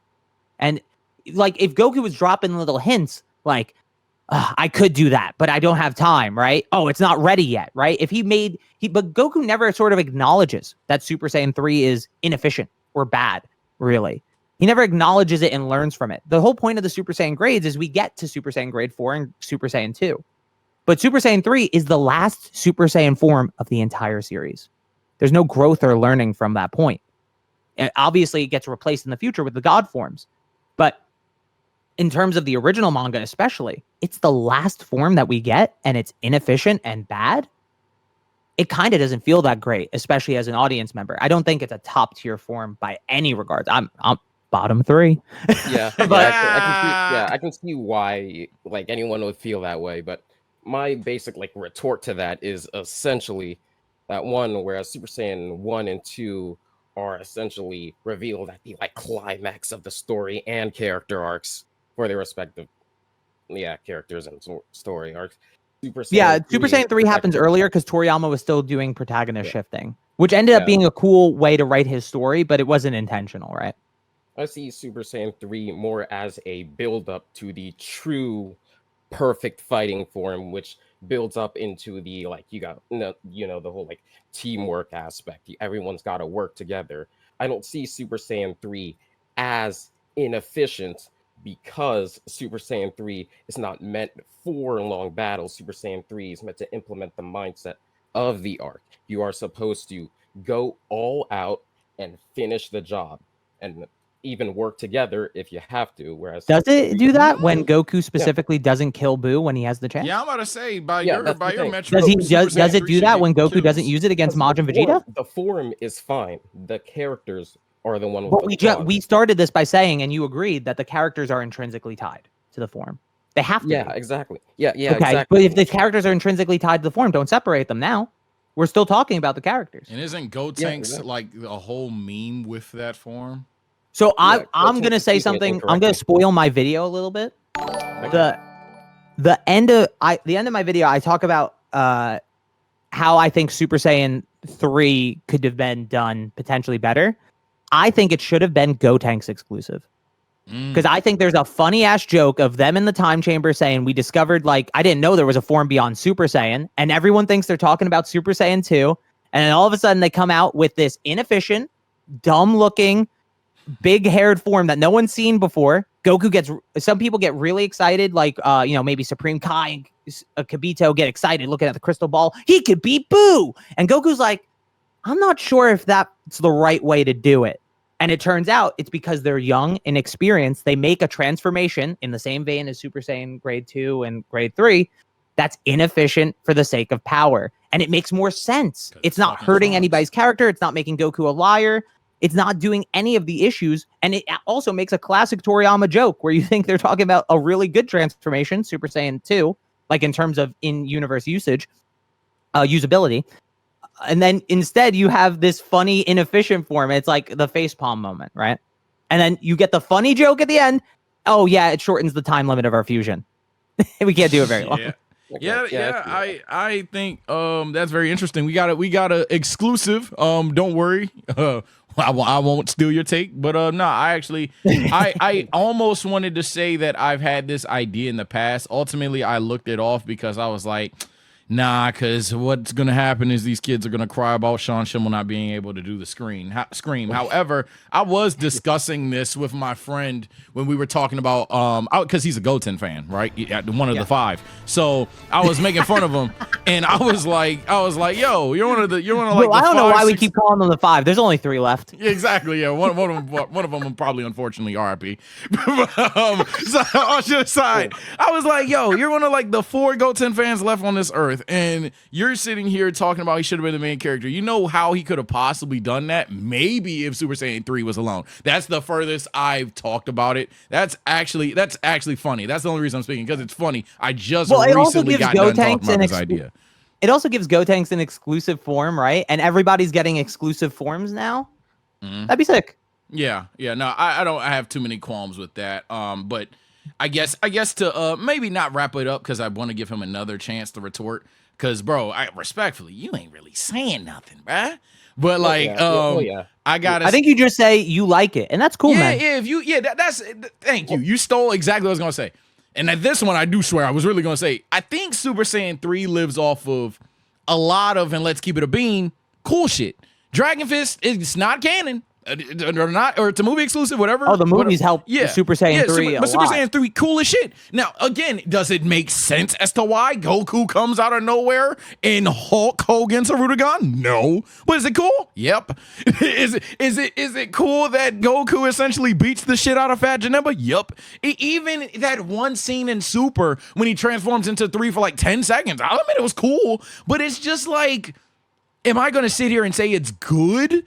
Personally, and I know this is a hot take in the streets for some reason, no. I think y'all are going to put Nice to Carthu's head for this, and I'm not going to lie. I said you killed the man, but he wasn't a liar. I think that the idea of all people in the show that Son Goku is the guy with a form that is powerful, yet he has not mastered it, and therefore it's an inefficient stamina drain thing makes zero sense. I will die on that hill. I've always died on that hill. But at the end of the day, to say that it has a better build-up, better usage rate, the only one that you could maybe do is 2. And dare I say, you really can't, because at least 2 on the most casual lens is 1-0.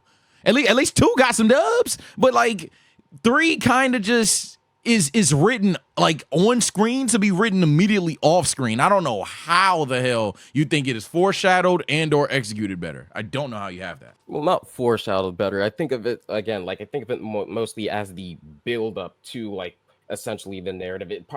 Basically the journey, as opposed to where Super Saiyan 1 and 2 are like at the climax. But I'm guessing I'm probably like running near the end of my time. Well, let me show you something real quick. All right, I'm gonna go live on my screen real quick, so that way you can see this shit. All right. All right. Sage, if that it should be good, right? Yeah, go ahead. All right, cool. I think this shit is. I think this is Super Saiyan 3 if it don't have the Dragon Ball Z movies, man. Oh my god! No, this is Super Saiyan 3 if you don't got those movies, man. Tell me. I'll tell you what. I'm gonna just ask you a question for your closing argument. Make your closing argument, and then tell me. What about Super Saiyan 3? Like, what actions done by Super Saiyan 3 that you like? Because like outside of the movies, I mean, he trolling, but he not wrong. I liked when Beerus one-tapped him with one That's finger. what I'm saying. Beerus literally, like, as far as the anime exclusive goes, he can't control it with Kefla. I'll even go backwards. He can't control it long enough to really display it against Kefla. He just uses it as a counter, which is essentially Goku powering up. He could have did that in fucking base for all we care. Bro, it's still inefficient in Super is so funny. Right. Like, it's inefficient in fucking Super. He hasn't mastered it. Speaking of Super, Beerus, LOL. And then prior to that, he has a good fight with Kid Buu. I'll admit even potentially an underrated fight with Kid Buu, but it doesn't win there. And then the first time we see it, I mean, again, cool scene, but it doesn't amount to anything. So what about Super Saiyan 3 in terms of execution? Because maybe we'll just agree. And try to stick to canon, you know. I mean, we thing. understand the movie's cool. Movie's cool. What is this execution thing that you have? So I guess in short, just to like pretty much wrap everything up, I think like each of the main 4 times we see Super Saiyan 3, we actually learn something about it. The third time being when Super Buu absorbs Gotenks, and Super Buu essentially having the intrinsic part of the intrinsic lessons. Super Buu essentially intrinsically understanding one of the lessons of the Buu arc in terms of the value of other people actually shows that Gotenks can hold Super Saiyan 3 for essentially the full 30 minutes, which is essentially part of how our understanding of Super Saiyan 3 is built up later until the reveal to where Goku, for the 4th and final time, learns that, oh, wait, you're actually not supposed to build ki up in this form. This form is for fighting at your full power and finishing the job. So essentially, each time Super Saiyan 3... You know, building ki up is how you get full power, though, right? Yeah, like Super Saiyan 3 is like max power, and then once you... The moment you're at Super Saiyan 3, you pretty much lose power from that point on. So that form is pretty much the finish the job form. You're just wrong about a couple things. I would have you reread like the English manga version of like the Kid Buu section. Goku explains like why it's not working at that point. And it's not just the form itself. It's a bit of like the fact he's in an alive body, not a dead body. You're just missing some details, man. Yeah, exactly. I feel like that's part of how we learn more information, because Goku and Gotenks are in unnatural states and are supplementing the energy that sustains that unnatural state for the usage of Super Saiyan 3, which is why Gotenks can actually last 30 minutes as the Super Saiyan 3 inside Buu. Buu is the only one technically using this form correctly, but it's like, I guess that's pretty much it. Maybe one day I'll make my own video about we're gonna move on, but I'll just me say... and Sage are gonna react to that one live. I mean, you're done. It's over. I mean, like, wrap it up. Hey, listen. Yeah, you know, it's been a good run. You know what? You made a good video. I could see it now. It's gonna be it's gonna be good when it's on Sage's page, though. I'm gonna be honest. All right. Yeah. But jokes aside, man, appreciate your time. At least I give this. You had a crazy take. You willing to down it. I do respect that, man. Yeah. Oh shit. That guy's cool. He just likes Super Saiyan 3. Yeah, I'm about to say, to be honest, and this ain't disrespect to you, gang, not because like I would say if he was still up here, but he just likes 3, and that's fine. Honestly, he just likes 3. It's fine. You can like it.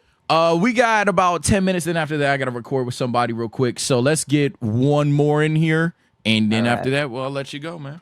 I'm gonna take it simple. Goten is underrated, like as fuck. We found another one. If we really want to talk about it, right? Because bro, y'all got a Discord server or something, like with like what 3 of you in there? Like, hey, you'll pay for Nitro? Hey, listen. Another time. But let's really talk about how, like, at the end of the manga, at least where the manga currently ends at, like, nobody talks about how Goten is boxing up with Broly. In base, mind you, and this nigga's in Super Saiyan. Like, I feel like let's put respect on Goten's name, bro. Let's get this. Are you talking about Goten's underrated in terms of power as a character? Kind of like both, really. Bro, wait. You think he's relative Why to the fuck do I care about the Broly movie? What'd you say? Why do I care about that non-canon shit? Oh. I'm talking about Super Broly. Oh, okay. You're talking about in the manga. Yeah. Got you. Oh, nah. Hey, nah. If he was up here talking about Bio Broly, I thought he was talking about Second Coming or something too. I didn't know. Hell no. Confused. Yeah. All right. But that, I guess I'll start there. I'm sorry, and I understand that this is a Mickey Mouse argument to even potentially make, but the idea that a character who is in 2 of the 3 worst movies in Dragon Ball history, woo, you starting off rather hot to tell me that character's underrated. He is the star player in 2 of the worst Dragon Ball movies out there. We'll keep it to the canon shit. We'll keep it to the canon shit. Okay. I'm just saying, man. But for me, Goten underrated. In terms of power, I mean, I don't know what you want me to do. It was clearly a sparring match. Broly's not trying to kill Goten there, gang. If he was, Goten would die hilariously. I hope you don't think that Goten and base Broly are relative at max power in any way, shape, or form. Base Goten and Super Saiyan Broly, I'm pretty sure, is the fight. Yeah. Okay. He was, yeah. Okay, but yeah, I still think Broly's gonna kill that nigga, but that's besides the point. So are you trying to say that he's Broly level or something? Like, where is this power thing? Just briefly, because I'm not a power scaler, and then as a character. This mainly happened when I was talking with my boy about, like, you know, if they were to like run back the TOP and like what Universe's new team would be. Oh, like, Goten would be on the team. I don't think anyone disagrees with that. The only I reason disagree with that. He's on my team. Outside of being a kid, if the Dragon Ball Super Mario, well, actually, no, he wouldn't, because if they can call anybody in Universe 10, 7, no, he wouldn't. He's not on the team, man. No, he wouldn't be. Yeah, actually. You want me to give you my list? I can give you my team. All right. I think I have 10 too. I actually made a video. Sage, you should react to that fucking video, honestly. That's a banger video of mine. Bet. Hold on, let me see. Next tournament of power. Let me find that list real quick. You bring Majin Buu off rip. No, you actually okay. So this is. Go ahead. I don't think all right. So this is my team, and you know maybe you could pivot somebody out for Goten. Maybe Talk to us. it's Goku, Vegeta, Gohan, Piccolo, Broly, Meris because he's mortal now. Yes, Meris is on there. Yeah. Easy. Granola, Easy. Yeah. Gamma 1. Ooh. Yeah, Gamma 1. That's Gamma 1 all day. Gamma 1, Frieza. Yeah, you're cooked. Yeah, you're cooked. And Oob. Yeah, you're cooked. Okay, I don't think we should count. Yeah, you're cooked. Yeah, Goten. I don't think we should count Oob. I don't think we should count. Then what? Majin Is it Uber Boo? Yeah, it's Uber Boo. Or a 17. I didn't put either Android 18 or 17. Yeah. There's no reason Goten's there. Goten's not there. Yeah, you're cooked. I think you'll admit, you're cooked. I'm not too sure about that because like you got to keep. Although yes, like taking Goten over Android 17. Listen. Like, because you really got to think about it here. Because I'm thinking. Because you got to imagine how strong Broly is in Super Saiyan. Now, to be fair, I'm imagining it. I'm doing my best. All right, you want me to tell you something crazy? I want to ask you a question. What's up? Let me know. You think Super Saiyan Blue Vegeta is Ultra Instinct Goku level? Yeah. No. Do you? No. No. But he's sparring Beast Gohan, and they're going back and forth, pretty even. You're right. Right next to the panel of Goten, who, by the way, is tag teaming Broly with Trunks. Hey, bring Trunks along with you. They're confused. Fuck it. You can't. Yeah, what the fuck are they gonna do? Super Saiyan 3? So you're going. No, if Goten and Trunks are like, we've been training, and they both have Super Saiyan. Okay, but yeah, and that's probably the checkmate. Hold on, Nimbus, because that's low-key checkmate, actually. Even, let's run with it. Goten is stronger than Super 17. Goten's more useful than Boo. To really optimize Goten, let's just go with it. To optimize Goten, you would need to bring Trunks for either synergy reasons or the obvious fusion. There is no realm or reason you would cut out 2 of the names that we could bring up to have that fusion. I ain't gonna lie, that's chopped. Yeah, I'm not gonna hold you. I completely forgot about the gamers. About the gamers. Yeah. Cause honestly, what y'all say about Boo, but I can never really count on Boo. He's fallen asleep on me twice. I'm not doing it. Oh my god, bro, he worked hard against the Trio de Dangers. They can't bring him because he's too good. Yeah, they literally write him out because, and granted, sometimes my viewers will go way too far with it. Through one of the takes is the Majin Buu solos the Tournament of Power outside of Jiren on my channel, and I'm like, okay, let me tell you something now. He solos a lot of it. Yeah, That's the crazy part. But Majin Buu goes crazy. And then Jiren's like, hey, who the hell is this pink blob solo in the tournament? And he packs him up. He wouldn't win or like stay too long at all. Yeah, but like he has this one move that he does in the Buu Saga. I don't know if he run this back. He lifts like everybody in a city, turns them into candy. And he lifts the entire tournament that he can, that's weak enough, turns them into candy, throws them off the stage. GG's. Probably Universe 9 like quite literally gets one shot by Buu. And I'm sure I think I saw a person say it, but people are like saying like Granola can't be on the team, his ass will be dead, right? Because his lifespan. Bro, Frieza was dead in the first Tournament of Power. He could come back for a day. And the thing about it is the Tournament of Power happens whenever. They literally gave them like 42 minutes to get a team together, and they did it. Yeah. I mean, like most of these guys are around. That's the crazy part too. Yeah. Okay, but let's go to your other asset of the Goten underrated thing, because I think the power thing we all pretty much compromised. Why is he an underrated character now? Because that's interesting. He doesn't. I mean, he just turns into. Is he not? I'll be the slanderous guy. I'll bite the low hanging fruit. Pause. Is he not just Trunks sidekick? Is he not just Trunks sidekick with bitches? I don't like. I see what you mean there, but I know he's bitchless too. I kind of look at He's it. got no hoes. This is your Trunks man. is the one that pulls the girl. What am I talking That's what about? I'm saying. Trunks is the one that gets the girl in what's it called, manga. Hey, listen, I'm not. Oh wait, no. He has a girl in the manga. We're back. Wasn't it that black girl? They go to like the school dance or something in the prequel to Superhero. Yeah.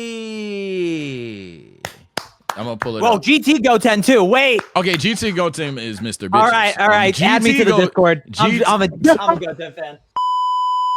And we lost them, guys. Yeah. GT Goten is Mr. Bitches. I'll concede that. But go ahead. Why is Goten an underrated character, man?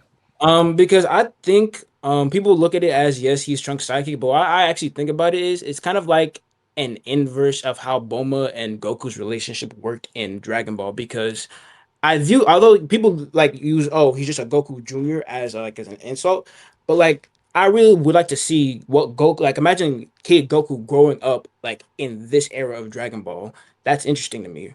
And also the dichotomy, like I wish they'd focus this too, like about Gohan and Goten actually, like, not like a big moment, but them like, talking about like how different they are or not. Like it's not how different they are, but just showing how different they are in like a combat situation. You feel me? I mean, I guess that's something that even if must be true would be true about the character, but like, I guess, and I hate to be this like linear with it. So like, what character, because of that, would he now be better than? Because like, I hear you. I guess I could even buy that as being true. I'm not gonna lie. I was reading a little bit of chat, so I might not have like fully grasped what you said. I thought you were. I was just hearing Japanese, to be honest. I didn't follow that shit. Yeah. Like I gotta be fair. Like, even if what you say is law, it's not this over the top or really, to be honest, strong enough thing to where I'm like, oh yeah, man, yeah, that's why Goten's like one of the best characters. No, or like he's one of the higher mid characters. Like, no, he's still fucking Goten. One of the characters in the show. Yeah, he's a Dragon Ball character. So like, I think Super and the original show has this big issue of he doesn't have much of a personality, right? I think if you give him GT, he gets a personality. I just don't think he's got much personality. That's my main. What makes issue. him distinct? You know what I mean? Like, I don't feel he's Trunks' best friend. I'm sorry to die with the casuals. He's Trunks' best friend, bro. So you guys don't think he's like Goku like at all? I wouldn't say at all, but it's not. It's the most you could possibly do is what if Goku could live a like genuinely peaceful life, but like with a way higher head start, like a privileged Goku type shit. But I don't think.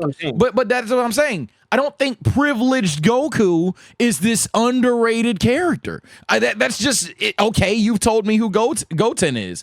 I don't think that's somebody who I'm like, oh yeah, man, he's underrated or underutilized or anything like that. That's just who he is. Like, listen, you're fucking with Goku with Goten. You know what? Maybe you just like Dragon Ball Evolution Goku. You know what I mean? Right, not too oh much. my yo, I just saw Dragon Ball Evolution, man. I have never watched the video and said, look, I understand as a content creator, there has to be that one comment, that one chatter that must disagree. For some reason, that's how humanity works. Let me really quickly. These highlighted messages in your chat pissing me off. Real quick. I'm tangenting real quick. 2 seconds. Granola can come back. for Goku I solos knew you saw through that. Baba. Like that's easy. And Boo can absorb people stronger than him if they're prepared for it because of fucking Vegito. There you go. Yeah, so hypothetically, because some people would argue, well, what if Boo comes in, absorbs everyone in Universe 7, and then fights Jiren? Well, honestly, shit, man, I hate to glaze Jiren here, but oops. I think Jiren's chewing Boo like bubble gum. Yeah, I'm about to say, yeah, I hate to glaze Jiren, but oops. So again, Boo does get eliminated, but in terms of being able to like possibly absorb someone stronger than him, no, he can't do that unless they're willing to, as Carthu said. And then the granola thing, yeah, I don't see a way that granola couldn't be eligible regardless. So I think I have a good question. Going back to our Goten discussion real quick. I think I have a really good question that'll help us solidify this case. Yeah, because so like every character got that moment, right? Goku turned Super Saiyan. Vegeta's final explosion. Piccolo doing a bunch of cool shit. I love that dude. Right? Gohan Super Saiyan 2. You could even say Orange Piccolo. Fuck it. But every character that's like a top tier character for people has that one moment. What is Goten's fucking moment? That's going to make me go, oh, fuck, he did do that shit. No!